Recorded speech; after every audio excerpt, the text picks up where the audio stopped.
Hey everybody, this is Go Spartan. I'm giving y'all another unhinged review of Game of Thrones. This time I'm going to be doing seasons 3 and season 4. I think I should be able to cover both seasons because both seasons were a single book. It was A Storm of Swords, a book that I thoroughly enjoyed. I love A Storm of Swords. I have some of my favorite chapters in there. Oberon versus the Mountain, it's my favorite chapter of all time in the entire book. I love that chapter, the way they describe that fight. But nah, son, so we gonna get into it, son. So, when we last left off, Samwell Tarly was surrounded by White Walkers. And Plot Armor got him out of there. It got him out of there. Like, Sam was too important for the plot. The White Walkers were like, oh wait, that's Samwell Tarly. We can't kill him, guys. Even though we could literally walk up to him and stab him right here. Like, I'm pretty sure he's not faster than the whole army, but we're gonna let him live. So, like, Sam got out of there, and he went back to Craster's Keep. And by this time, Craster's just been a jerk to these guys, bro.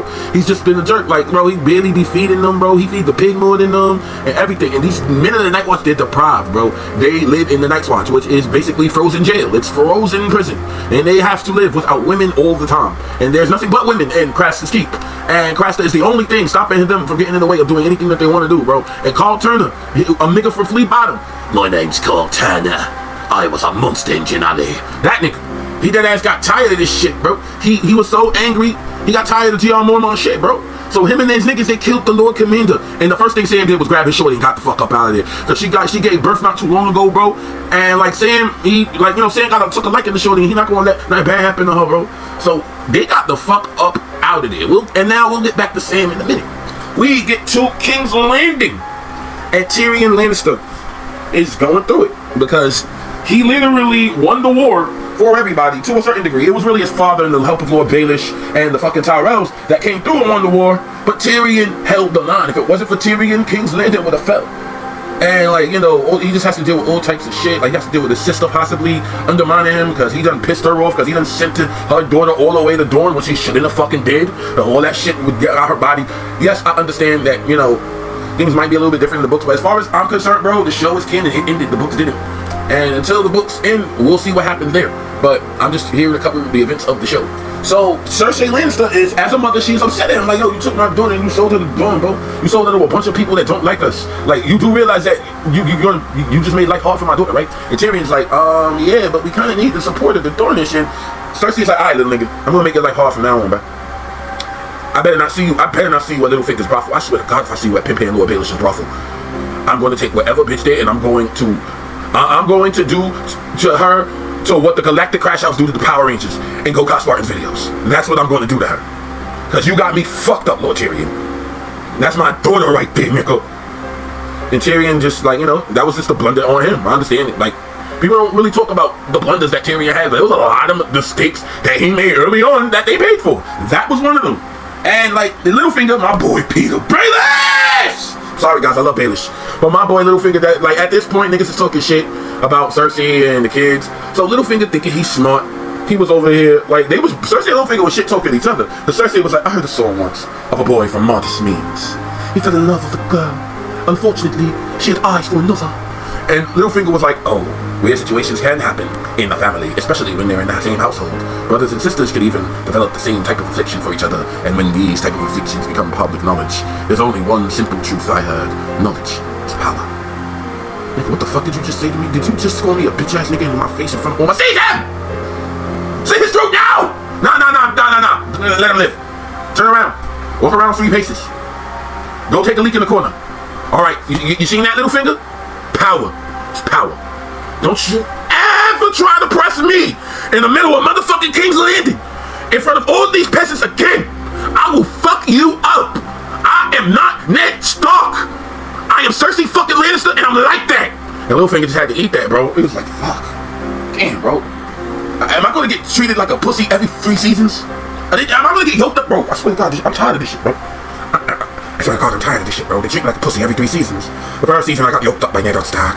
Season 2, Lady Catelyn didn't even accept my advances. She put a blade through my neck. And then so did Dolores Tyrell. And now in season 3, we have Cersei Lannister threatening my life. Oh, I'm gonna get my dick back in season 4. Just you wait. Like, nah, Littlefinger wasn't playing, bro. Cause Littlefinger petty like that. Like, low-key, they just think they can hurt Littlefinger. They think they can just do anything to him and they can get away with it. No, nigga, I'm Lord Baelish, nigga. I'm the mastermind. I am the puppeteer. Nigga, fuck out of here, bro. All of you niggas is gonna end up in a box. I'm gonna end up in a fucking box, too. We're all gonna fucking end up in boxes together. And guess what? We're going on a one-way trip to the 7 fucking hells. And I'm driving that boat, nigga. And while I'm driving that boat, let me make sure that my investment is still running smoothly. Yo, Sansa, you good? I'm good, Lord Baelish. I'm just happy that I'm not going to have to marry Joffrey anymore, and my life is ever so splendid. The Tyrells came, and ever since they showed up, my life has just been amazing. Yeah, the Tyrells showed up. Well, the Tyrells been there since season 2, but they ain't getting landed now. And they brought Granny. They brought Abuela Olenna. So Abuela pulled up, and Abuela was like, my dear, you look like you've seen a ghost. Please sit down. And he was like, she was like, now, I want my cheese. Oh, we ain't got no cheese. What do you mean we ain't got no cheese? You ate all the cheese. You said every time you come to the garden, you eat the cheese. Then go get more. So Olenna wasn't playing with him. You better bring my motherfucking cheese. And Olenna just asked Sansa a simple fucking question. A very simple question. Olenna asked her, Sansa, my dear, please tell me, and I need you to be honest. This Joffrey, what type of person is he? And Sansa's words got caught in her throat. Joffrey is the most magnificent man in the world. He's literally a bloody Power Ranger. He gives to the weak. He saves the world from threats. And they just looked at him like, bitch, if you don't stop lying in my face, I will slap the shit out of you in front of all of these people. Now tell me the truth. And Sansa was just like, that nigga's a monster. He killed my father and made me look at it. And every now and then he'll just over there, he undermines me, he says things about me. He has some man trying to beat me. If it weren't for Tyrion and Sandor Clegane and Lord Baelish, I would be in a terrible fucking position right now. And Olenna's just like, okay, I see. Very well then. Please don't tell nobody, I don't want to die. Like, I'm literally a prisoner of war here. Like, I don't have freedom. There's daggers to my throat every day and they're all invisible. So please don't worry, my dear. You have nothing to worry about.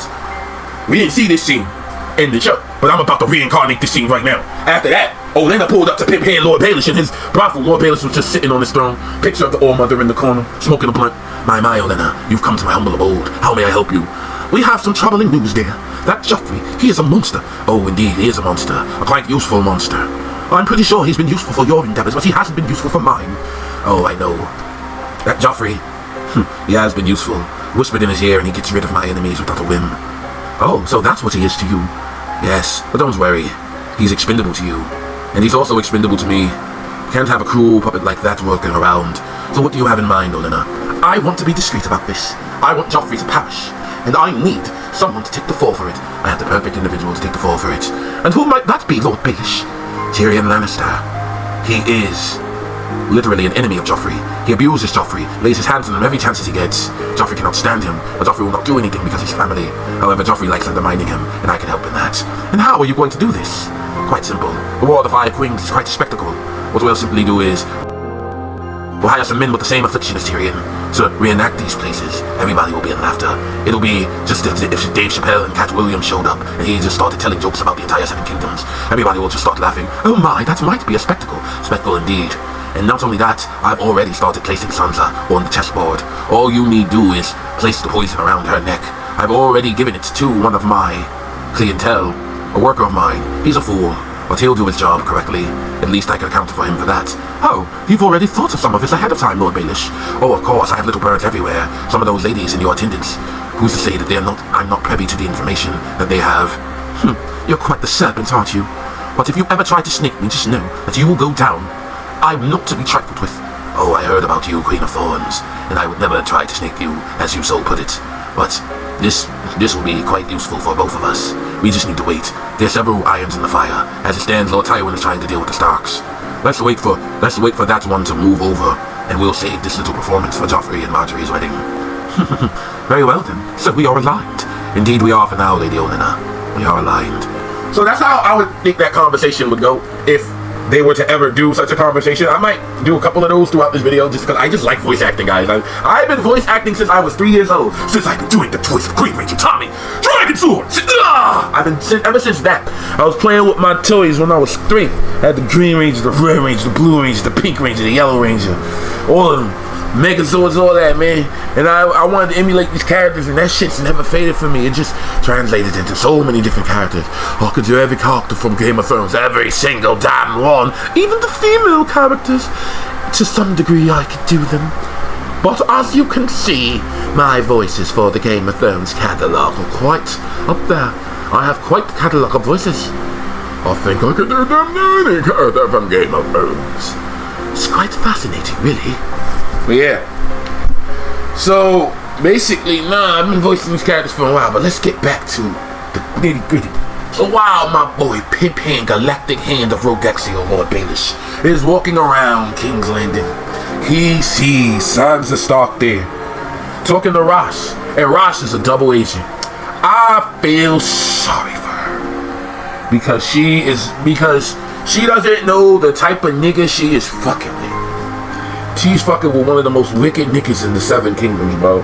And she's over here saying shit like, don't trust him, this, that, and the third. Well, she's giving Sansa some good advice, but your death warrant has been issued.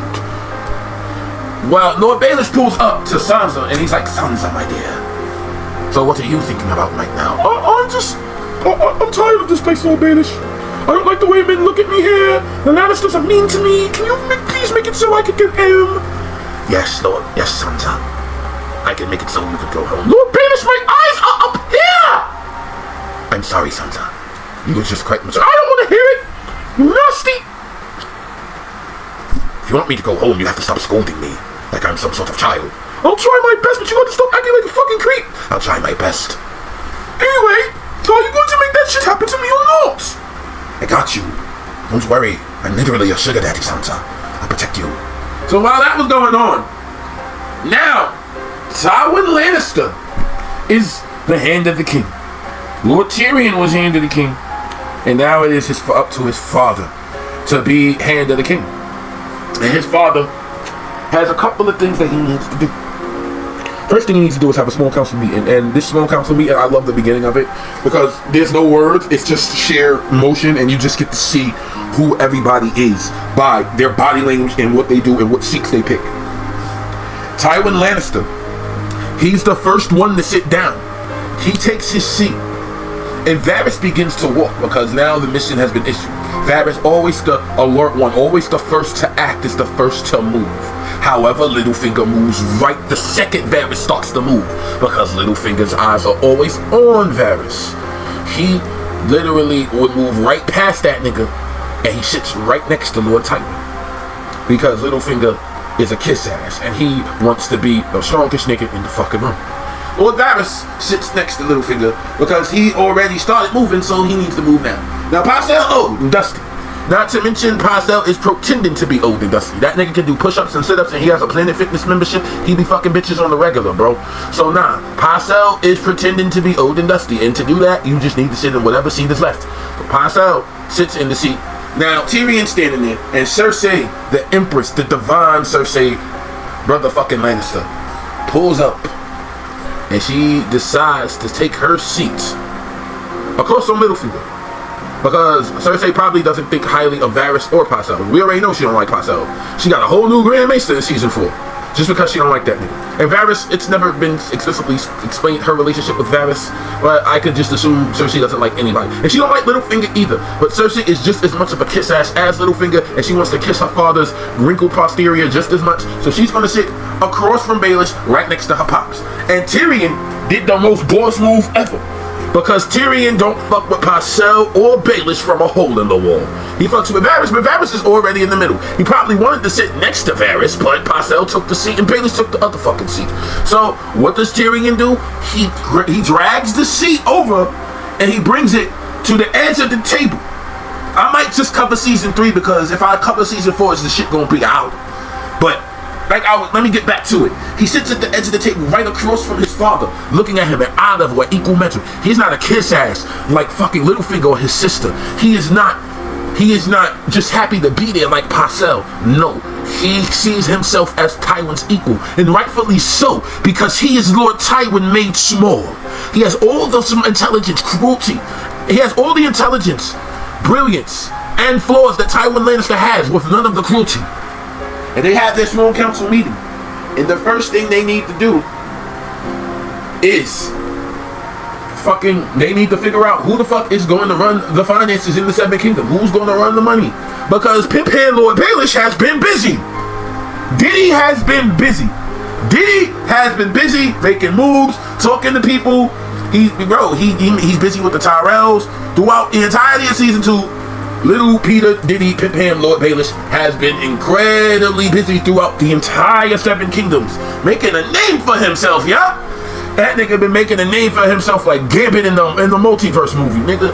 That nigga Lord Baelish done got Harrenhal, which doomed him because now he's cursed to die and may have no children, which I think is cap, because I think Sweet Robin is his child, because John Aaron was shooting blanks.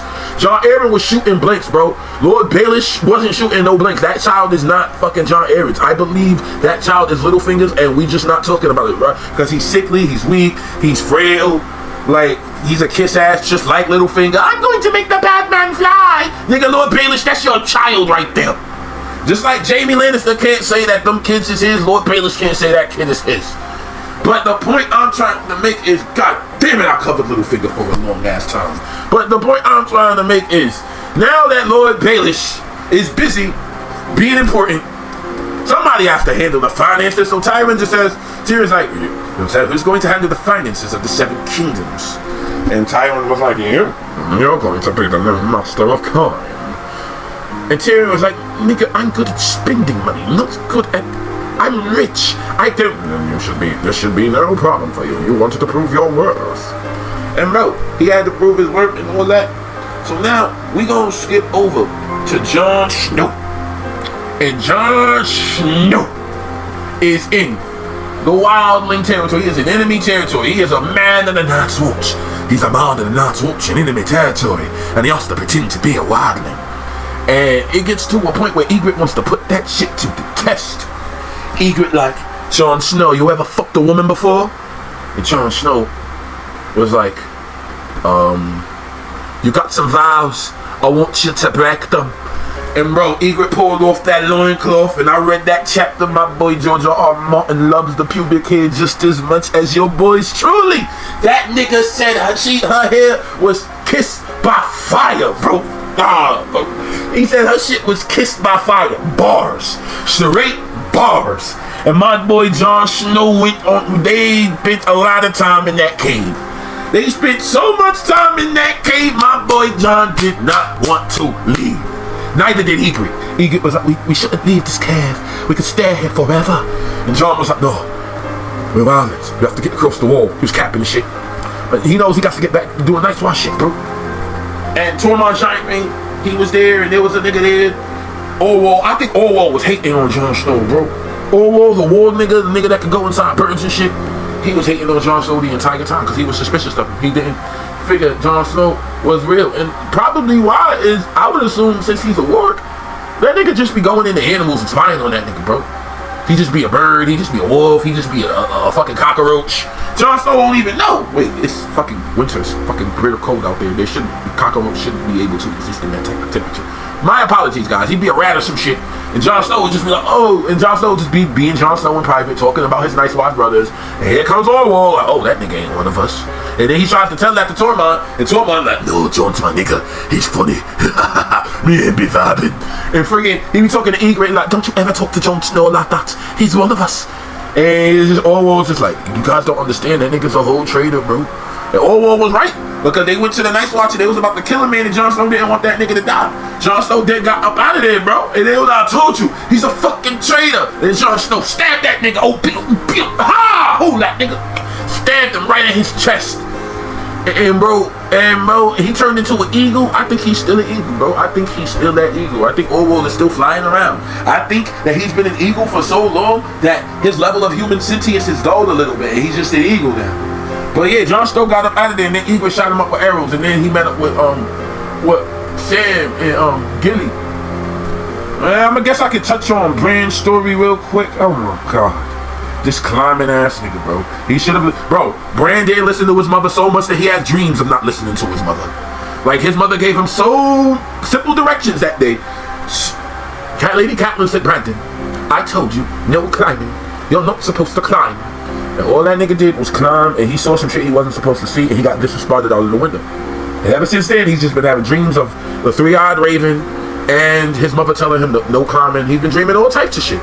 He's been dreaming of the White Walkers. He's been dreaming of dragons and fire. He's been dreaming of Jon Snow, of Daenerys Targaryen. He's been dreaming of Daenerys burning the city to the ground and destroying everything, and him sitting on the throne. He also dreamed of an alternate universe where a big titty goddess came and subverted everything, and now they're all fucking Power Rangers. He's been dreaming about a lot of shit. And there was nobody here to navigate these fucking dreams for Bran. There was nobody here to navigate these dreams for Bran at all. Period. Nobody here. In the books there were, because Jojen Reed was there in the books when Theon was out here being an ain't shit ass nigga with Dagmay Cleftjaw. Yeah, Jojen was there. But in season 3, they threw his character in there and they had to reintroduce him and Mira Reed. So Jojen, he's experienced in this werewolf shit. Jojen eats mushrooms every day. And he just be tripping the fuck out and he just be like, okay, this is where we need to go, guys. And Jojen just be high and he just be doing his way. He's so experienced in this werewolf shit because them niggas are from the Chronic Men. They're from the Neck. They're from the north, but they're from a part of the north that's like the swamp people. And Ned Stark's father was friends with their father. So yeah, they traveling around. Osha don't fuck with these niggas, bro. Osha hates these niggas, bro. Cause Osha been taking care of them ever since season 1 and season 2. She's been taking care of these kids. Osha basically they new mommy. Osha basically a new mommy, man. Osha like call me old mother. And basically it gets to a point where like Osha don't like these new niggas because they about to go to the same fucking place that she tried to get the fuck away from. She tried her hardest to get away from this fucking place, bro. There was nothing but White Walkers and ice demons and nothing but death and uncertainty there. And she wanted to get away from this fucking place, and these crazy ass, high ass mushroom motherfuckers is like, nah, we need to go over there, bro. There's some shit over there. And they're like, what shit is over there? The three-eyed raven. You sound high. I am high, but I'm telling the truth. We need to go over there and see the three-eyed raven. These niggas sound like they was chasing a goose, bro. You remember that episode of South Park when they was chasing the dragon, bro, and they had Hero, where they had to chase the that's what chasing the three-eyed raven seemed like. And Osha was like, oh no, I'm not going back there. My husband died over there, bro. I'm gonna take the little one and we're going to survive here. I'm gonna be real, Osha. You should have went with Brandon because you staying here, you're gonna get caught lacking by a very terrible tyrant. A terrible tyrant likes to dismember. If you know what I mean. Theon knows what I mean. He used to have a member until he got dismembered. And Theon, I felt bad for my boy Theon, bro. Because Theon loved using his member. He did it for the entire 2 seasons, bro. Like, it was his member that fucking got him in trouble. That's why he lost the Stark girls. Because of his member. And Ramsay, being Ramsay, because Ramsay just an ain't shit individual. This nigga's a whole walking galactic crash out. This nigga Ramsay, he just tortures Theon. He asks him some questions. He be lying to him and shit. Ramsay's just a big overgrown bully with a Joker smile, bro. And he didn't even learn his name until after the motherfucking Red Wedding, which we're gonna get to in a minute. We're gonna get to Robb Stark. Now Hoster Tully just died. They had to make a funeral to them. And Edmure Tully, nobody. Whatever you do never give that nigga Kimberly's power coin ever again. Never give that nigga a bow and arrow ever again. You make the great Amy Jo Johnson look bad, bro. You make the great Hawkeye look bad, bro. Nah, son. Nah, so my boy Edmure Tully was just out here failing at life. And here kids Brandon the Blackfish. The Blackfish is called the Blackfish because he don't want to marry. They told Brandon, yo, you need to get married so you can benefit the house Tully. Brandon like, nah, I like stabbing niggas. I don't want to marry nobody. I'm good. I don't want to go through all that. And they're like, yeah, but we gonna shun you if you don't do that. And suck my dick then. Do it. I dig. And so that's just been Brandon Tully's entire life. So, he just, he uses Kimberly's power bow and he shoots the arrow and it does what it needs to do. The corpse gets on fire. The funeral is had. Now, Robb Stark's bannermen are tight at this nigga because Robb Stark because Catelyn let the Kingslayer escape. And they have Lannister prisoners and Robb Stark doesn't want to murk them. Robb is like, no, we can't kill them. They're still our prisoners. And Robb Stark already did dumb shit by marrying a bitch that is not a Frey woman. He married a woman that is not Walder Frey's daughter in Game of Thrones, where you can't do that. And like his bannermen are already losing faith in him. Roose Bolton already sending Roose Bolton and Tywin Lannister are sending TikToks to each other. I think this one is funny. Look at him. This one has a cute little animal in it. Indeed, it does have a cute little animal in it. This is Moon Day. She's a hippo. I like hippos. Yes, how are we going to get rid of the stars? Oh, just betray them at the wedding. Oh, I'm going to stab him in the heart. Oh, indeed. Let me show you this video. And what is this video? It's a Power Ranger shit from Yokai Spartan. Oh, I heard of that channel. That's the channel that has us as Power Rangers. Yes, he hasn't made me a ranger yet. Probably going to be a galactic crash out. Oh, but he already has you with Arceus Gill. I'm not Arceus Gill, he's just using my voice for that. Well, either way, you're still there in some shape or form. Anyway, we're going to make sure that the Red Wedding happens and they all burn. Yes, indeed, we will. And what ended up happening was, bro, Rickard Karstark is a crash out. He decided to just stab the Lannister kids, he stabbed him, and then Robb Stark took his head for that. Robb Stark was like, you disobeyed my orders, now you must die. And everybody's like, you shouldn't kill him. He has people that are loyal to him, people that fuck with us heavy. Please don't do it. And Robb just, the Stark children, nobody listens to Catelyn. Nobody does. He just, shing! Please, Robb, no, shing! It was over. And nobody listens to Catelyn. I feel sorry for Catelyn because nobody listens to her, bro. Nobody listens to her at all. Period. Point blank. So now we get back to King's Landing. And what ends up happening is Varys, who doesn't like Littlefinger, decides he wants to undermine Littlefinger. That he's going to talk to Lady Olenna and they're going to marry Loras Tyrell to Sansa. Now Sansa is lit, because Loras is a chat. In Sansa's eyes, Loras is beautiful. Sansa looked at Loras the same way Boma looked at Zarbon when she was on planet Vegeta before he made that transformation. But little did Sansa know, Loras had a secret. Loras wasn't batting for that team. But the way I look at it is, even though that would have happened in the standards of Game of Thrones, that would have at least been a safe marriage for Sansa, because Loras and the Tyrells wouldn't have done anything for her. The problem is, Loras, he partakes in activities and he talks to niggas that fuck with niggas that fuck with other niggas that you don't want to hear this information. And he goes to a brothel and he engages with a young man named Oliver. Now this young man works for Lord Baelish. Oliver is a snitch. Oliver told Lord Baelish about the plans for the Tyrells to marry Sansa. He told them about those plans. And Lord Baelish, this was more Lord Baelish's mental process. Oh, so that's how it is. You just going to steal the key to the north under my fucking neck, Lord Varys? I know that was you, nigga. I know that. Oh, you got me so fucked up, Lord Varys. You don't understand the levels of fucked up you got me. Oh. Your little informer, your little employer, her days have come to an end. I'm going to go pay Joffrey a little bit of visits. Oh, I'm going to pay him a visit, and me and him are going to have a brief conversation. A conversation that will leave your employer no longer with us.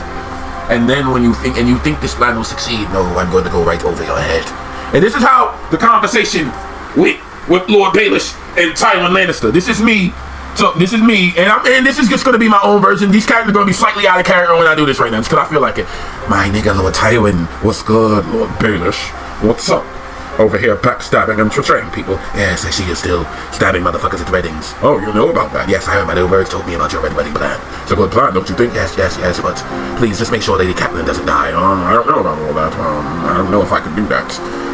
Littlefinger's internal monologue. Alright, fine, I'll undermine you in the future, but for now. And then he gets back to Lord Tywin. So, Lord Tywin, I have some information that I am privy to. And what might that information be, Lord Baelish? The Tyrells are trying to steal Sansa Stark from under your nose. They want to marry her to Sir Loras. We won't allow that to happen. We need to circumvent this plan.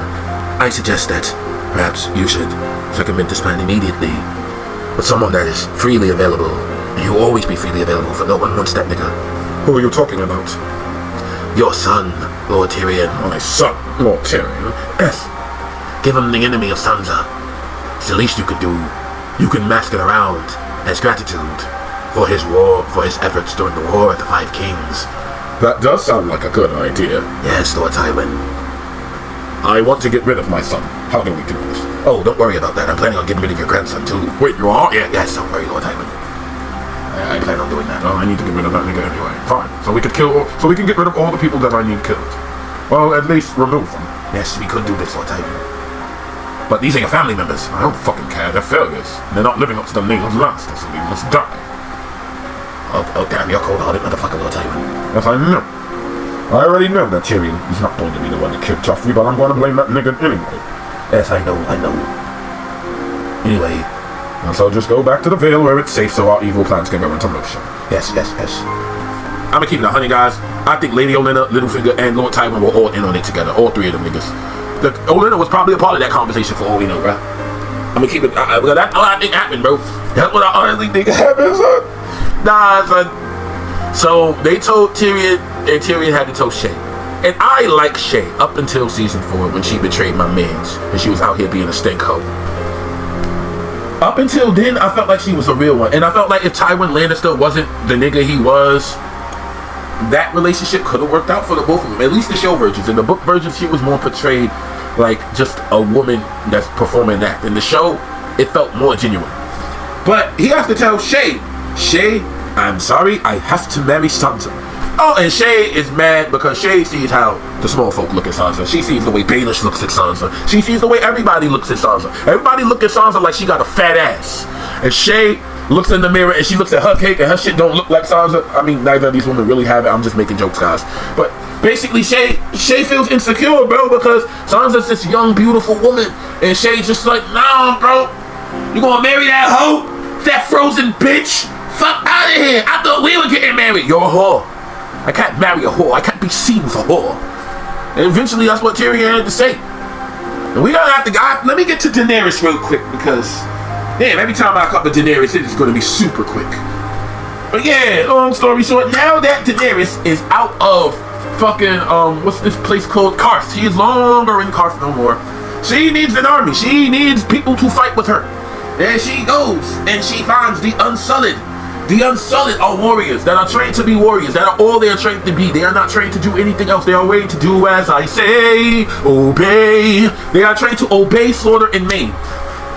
Whoever holds the whip is the one who controls the Unsullied. And just to make matters worse, they dismember the Unsullied. If you know what I mean. They get dismembered so they can only focus on war, so they don't have no cardinal desires. Which fails because these niggas still end up going into motherfucking brothels and cuddling with shorties like Aemon Targaryen. But nah, son. So what ended up happening is Daenerys sees this place called Slaver's Bay. And she doesn't like what's going on here. She doesn't like the fact that she doesn't like slavery. She doesn't like motherfuckers being told what to do against their will. She hates that shit. She calls herself the breaker of change for a reason. And she's about, and this is where that name, this is the genesis of that name. Because she meets one of the slavers, and this slaver has a speaker for her, and that's Missandei. And the speaker, she's basically trying to word it in a way in which is more palatable for Daenerys, but Daenerys can understand the language that he's speaking, and that nigga talking shit. That nigga like, hey yo, who this dirty stink ass bitch? She smell like dragon shit, bruh. Oh my god, get her out of my face. And she put these horse shit smelling ass niggas here? Oh my god, y'all doodling up the place. Commander Crasmere says, greetings, I am Commander Crasmere. Commander Crasmere says, greetings, I am Commander Crasmere. How may I help you? And Daenerys is like, we are looking for an army that can help us out fight the go in Westeros. I am willing to give y'all money and stuff. I have a little bit of money from that we was able to harness from Karth, so I can give y'all money. And then he says, this dirty ass bitch over here wants my motherfucking army? The fuck out my face. I'll give you 2 niggas. Commander Crasmere says he will give you a total of 200 men only. And Daenerys is like, okay, but I need more men because I'm the mother of dragons and shit. Daenerys says she is the mother of dragons. Oh shit! She got dragons? Like what type of dragons? Are they like blue eyes or red eyes? Or what are they, wyverns? Do they have 4 limbs or 2 limbs? How about we getting some dragons? I want a Charizard. Shit, I'll give you the whole army for that shit. And Missandei was like, Commander Crasmere says, we have dragons. I will give you a whole army for one of the dragons. And Daenerys is like, I'll give you the small dragon. And then Missandei like, she says she'll give you the small dragon, sir. And then Commander Crasmere was like, fuck out my face! You gonna give me the small fucking dragon? Who fuck she think I am? A big Crasmere over here. I'll take the big black one, thank you very much. And Missandei is like, he says he'll take the big black one. Stupid, dirty, ignorant ass bitch over here thinking she run shit. Fuck out my face. That's Crasmere talking shit under his breath and shit like that. So Daenerys, oh my goodness, this is when, in my eyes, this is when, because like I said, when I first started my Game of Thrones journey, since I am a Kingdom Hearts fan, all I saw was Naminé. All I saw was Naminé because she was in an abusive situation. She was slowly becoming prominent and stuff like that, but she had to deal with some Castle Oblivion shit.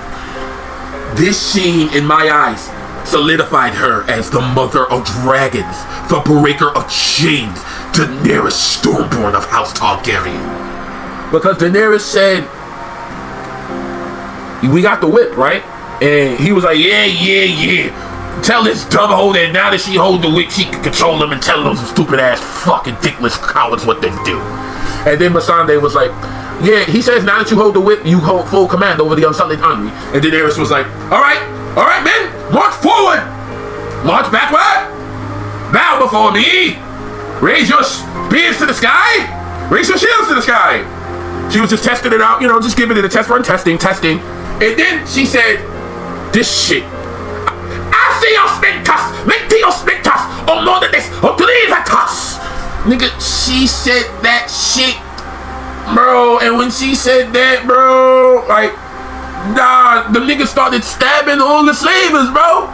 And Craftsman couldn't believe it. He was like, hey, yo, what the fuck? Nah, those are my niggas. Chill. Those are the niggas that I stand in front of the store with, inconveniencing poor women when I go inside. Why are you killing them?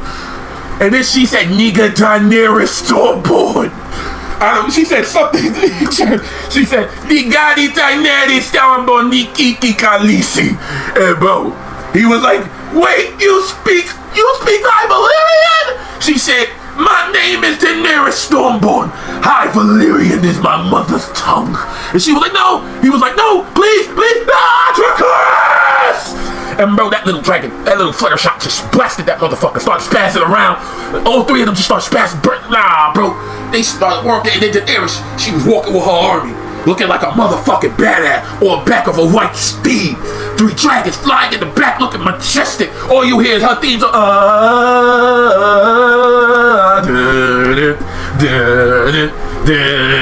nah, bro.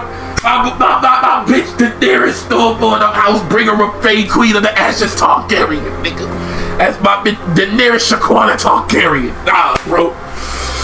Yeah, and then after that, bro, she had to still deal with slavers, bro, because the slavers pulled up and they basically told her, hey, yo, you're gonna fucking bend the knee to her, and she scared the shit out them niggas, and she needed more help. So she got the second sons, and of course, it's another sexist asshole talking shit to Daenerys, and he gets his head cut off, him and his mans, because Dario Chadchin Maharis. Yeah, there's Dario Chadchin Maharis, and then there's Dario Bearded-Chin Maharis. Bearded-Chin comes in season 4, but Chadchin, Dario Chadchin Maharis, he pledges his loyalty to Daenerys, because when he looked at Daenerys, he saw a divine goddess. He just saw something really beautiful. It was just hitting all of his mental triggers. It was hitting all of his triggers, and he was just like, yeah, I want to serve her for the rest of my life. He really just wanted to smash. That's why he was so dedicated to doing it. And Daenerys, and the feeling was mutual, because Daenerys liked him. Like, she looked at him the same way Boma looked at Zarbon. It stuck that. He stayed Zarbon in her eyes. Until season 6. Then she was like, I'm sorry, there's going to be more dick in Westeros.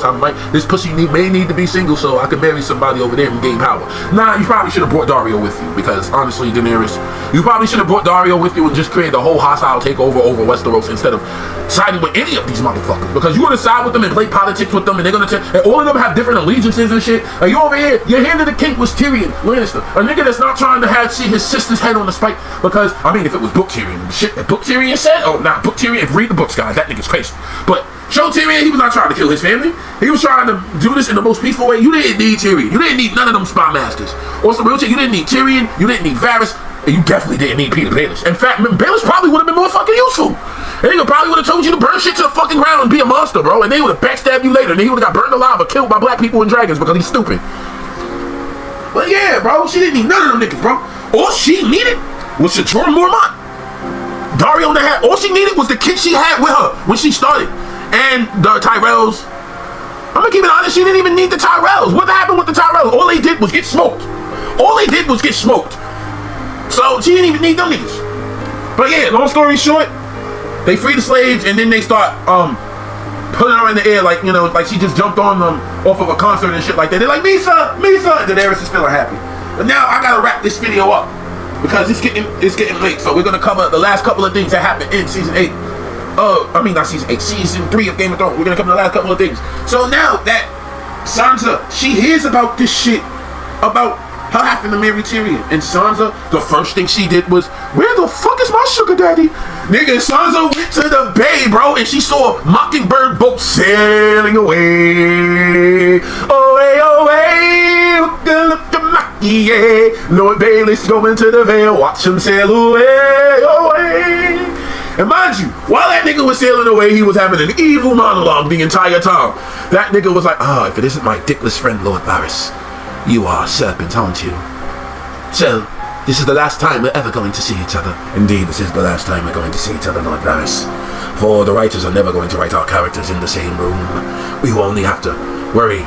The only time that is ever going to happen is you would either have to watch some of our older content when me and your actors were playing in this comedy Dan Allen special, or you would have to make up your own content where me and you are still in cahoots with each other, or basically fan projects. Yes, that is the only way we'll be able to speak from this point on, Lord Varys. I'm going to miss you, my friend. I'm going to miss you too, Lord Baelish. It's a shame what happens to our characters in the latest season. Yes, it is. I wanted to go out kicking and screaming. Shit, I wanted that Iron Throne, but no. They made me a fucking idiot. They had me in Winterfell, being thirsty, simping over Sansa. I mean, yes, I do simp over Sansa, but not to that degree. I am a Machiavellian, of course. Yes, and they had me out here spitting in front of people, talking about Jon Snow being the heritage, only to get me burnt alive. I know our fates were rather unkind in that universe. It's a good thing that we have Gokai Spartan here. It gives us a more kind of fate. Indeed, fan projects are really interesting, aren't they? Yes. But anyway, we need to get back into character, so we need to start acting like we don't like each other. Yes, fuck you, Lord Baelish. Fuck you, Varys. You dickless coward. You diddy snake. Yeah, like I was fucking saying, chaos is a ladder, nigga.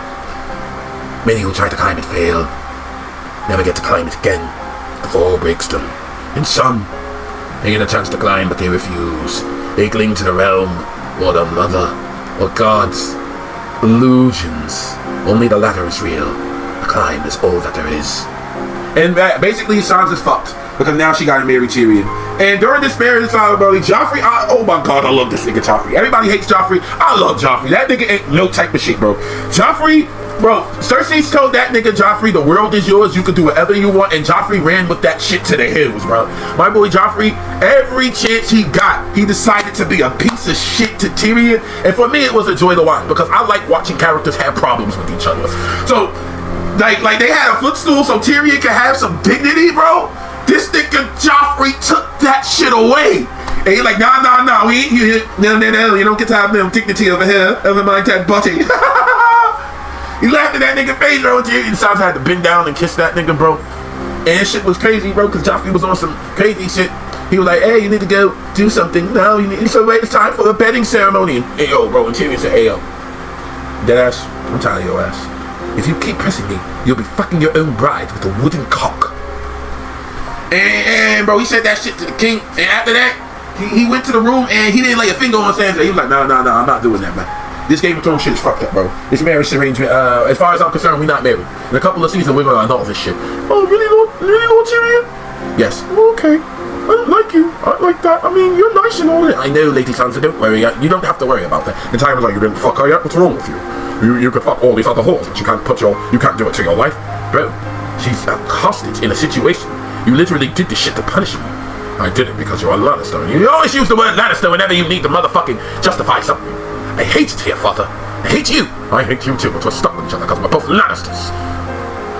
Now, we get to the wedding. Whoa, the fray. Robb Stark needs to cross the bridge. And to do this, Edmure Tully has to marry one of the Frey girls. Now, Walder Frey ain't no type of shit, bro, because he kept all the bad bitches in the back when Robb first pulled up. In fact, like Robb didn't know, like he kept all the best looking women away from the prying eyes, bro. So every time, like they say, hey yo, you want to marry Walder Frey's daughter? They were like, oh nah, they all ugly. It turns out they weren't all ugly. There was a couple of baddies there. And Edmure Tully had himself a beautiful wife. I think her name was Rosalind, if I'm not mistaken. And that ceremony happened. It was ceremonious and stuff like that. The Boltons were happy and stuff like that. And Catelyn was like, Roose, you don't drink? And I'm gonna be real, these words saved my life and are the reason that I don't drink till this day. Guys, for context, the great Gokai Spartan only drinks on special occasion. He does not drink on a daily basis. He is not an alcoholic, only drinks on special occasion. And I have Roose Bolton to thank for that shit, bro. Because when he said, I don't partake, it dulls the senses. I felt that shit in every core of my body, bro. Because I had to take more people home to their own places of residence than I cared to count because they were drunk and I wasn't. I was the designated take a nigga home guy when it came to alcohol. So when Ruth said, I don't partake, it tells the senses. I felt that shit and I lived by those words ever since, except on like New Year's and shit. But basically, bro, my boy Ruth Bolton said he don't drink, but he don't drink for different reasons. The reasons why I don't drink is because I don't want to be a bloody mess. The reason why Ruth don't drink is because he got business to do. He got important business to do. Murdering business, slaughtering business. I'm about Lannister sincere regards business to do. And then all you heard, the scene just started to change. They closed the door. The Blackfish went to go take a leak. And as soon as that nigga dipped, the doors got shut. And all you heard was him.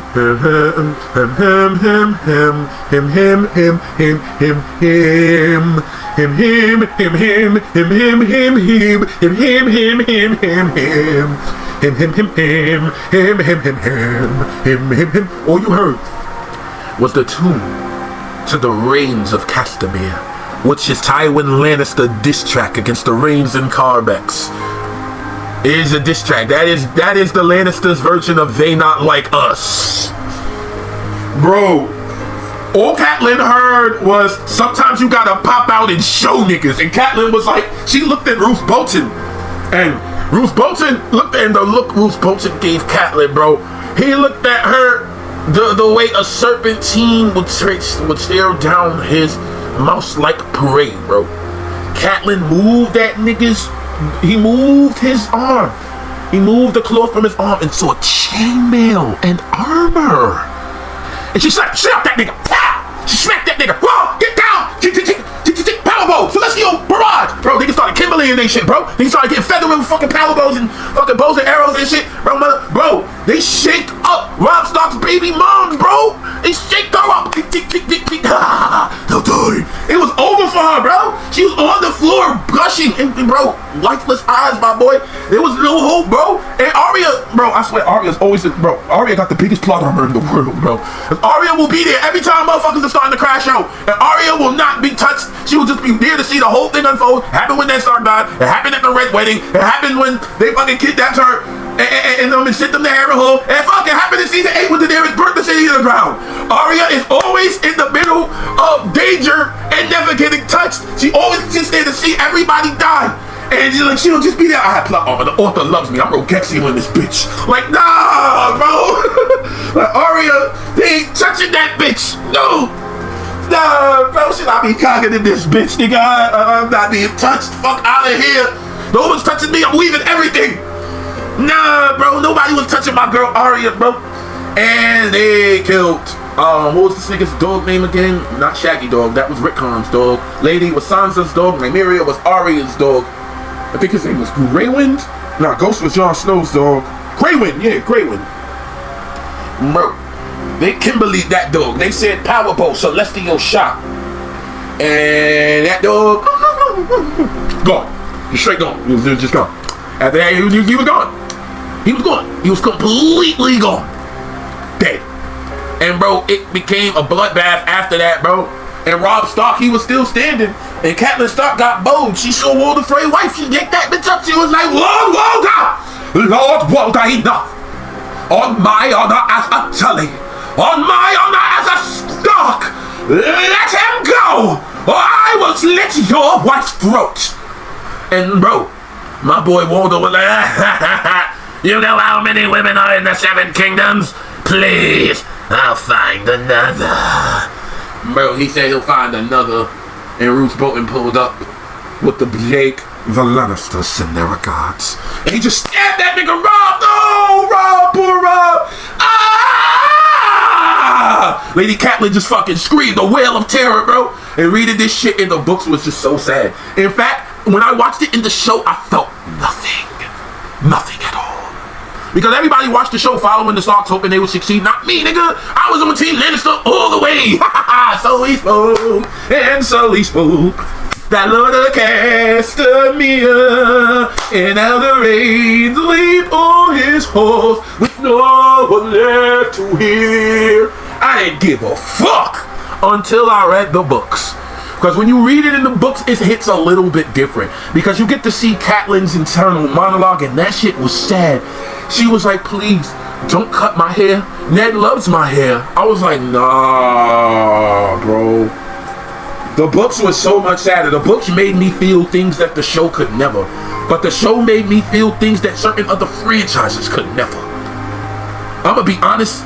The franchises that made me feel the most, aside from Power Rangers, because that's what my main channel is for, is Game of Thrones, fucking Kingdom Hearts, and One Piece, bro. Those shits made me feel, bro. Nah, One Piece had me crying over a motherfucking boat, my nigga. Nah, son. Yeah, they all made me feel. Like when Axel gave his life for fucking, because he missed rocks as he was trying to protect Sora from them hordes of nobodies. That shit was crazy, bro. Even in Kingdom Hearts 3, when Riku was standing in front of the fucking shadows, Heartless, and they was just, nah, bro. Like, some of these stories, just, it's crazy. Them niggas died in Kingdom Hearts 3, bro. Terranort showed up and one-shotted everybody, and Donald had to Kamehameha this nigga in order to get rid of him. And then the swarm of Heartless came and killed everybody. It killed and murdered them so completely that Aqua had PTSD. She was seeing evil versions of herself when she looked at them Heartless, bro. Like, nah. Well, let's get back to Game of Thrones, bro, because I got off track briefly. So we get back to King's Landing, and Joffrey lit, Joffrey happy. He's like, ha ha ha. Down goes the socks and down goes the Tullys. Those niggas died because they are all ugly. And Lannisters killed them because they ain't shit. They about to feel our wrath and our big fist. Ha ha ha ha ha. We the kings of the rock. Ha ha ha ha ha. The wolves fucking suck. Joffrey was talking his shit, bro. And Tyrion didn't know what the fuck was going on. He didn't know about the Red Wedding. And Joffrey was like, look at this. He sent them a letter. And the letter basically told him everything that happened in the Red Wedding. It said, it looks like Lord Walder found a big fat trout. We made a couple of wolf pelts. Is this bad humor, or Robb Stark is dead? And his bitch mother. Go! Send the letter to Lord Walder. Let me get Robb Stark's head. I want to serve to Sansa at my wedding feast. You will not hurt Sansa. And you're like, she is no longer yours to torment. Anyone is mine to torment. You should learn that, you little monster. Oh, I am a monster, am I? Perhaps you should speak more softly to me. Monsters are dangerous, and just now kings are dying like flies. I could have your head for that. My dear, please, just stop. Lord Tyrion, it was quite disrespectful. Indeed, trifling. I am the king! You need to understand that. Any man who must say that I am the king is no true king. Perhaps you understand that when I want your war for you. My father was the real king! He killed Prince Rhaegar! He took the Iron Throne! While you sat here under Casterly Rock! The king is tired. See him to his chains. I'm not tired! Little nigga, I said you're tired. Go to sleep before I smell the shit out of you in front of your mother. I guess I'm going to bed now. Good night, everybody. Nah, my boy Lord Tywin put that little nigga in bed, bro.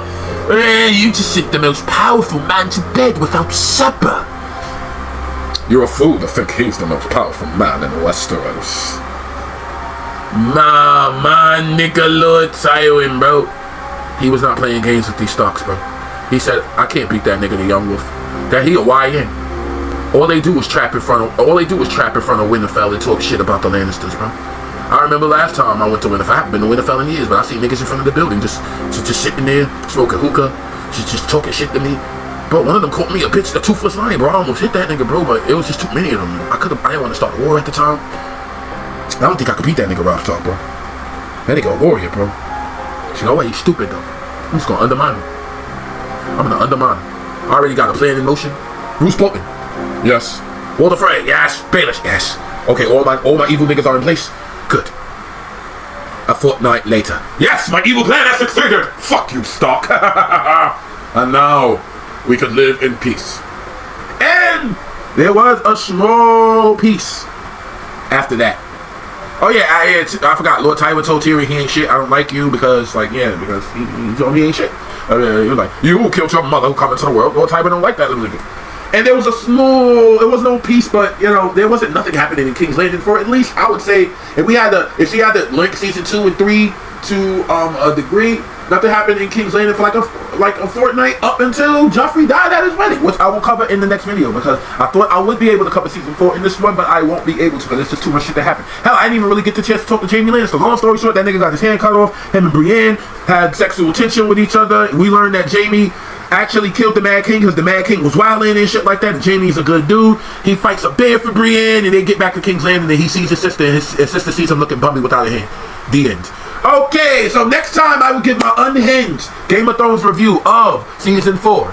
So, like I said, if you enjoy my content, feel free to like, comment, and subscribe, and have a marvelous day, and may the power protect you, Vala Morghulis and Vala Garhyrus.